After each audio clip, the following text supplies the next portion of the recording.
งานบุญบังไฟบ้านเมยตาแสงน้องแต่เมืองจำปาสักจัดขึ้นอย่างคึกคืนสืบสานหีดของประเพณีลาววันที่23 พฤษภาคม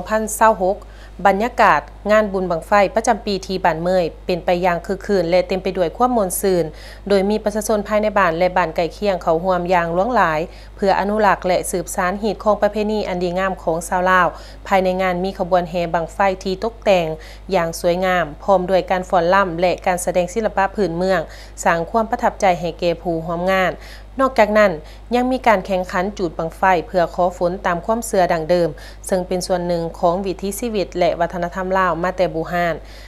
คณะจัดงานกล่าวว่าการจัดงานบุญบังไฟในครั้งนี้บ่เพียงแต่เป็นการส่งเสริมประเพณีวัฒนธรรมเท่านั้นแต่ยังเป็นการสร้างความสามัคคีในชุมชนและดึงดูดนักท่องเที่ยวให้เข้ามาสัมผัสวัฒนธรรมท้องถิ่นอีกด้วย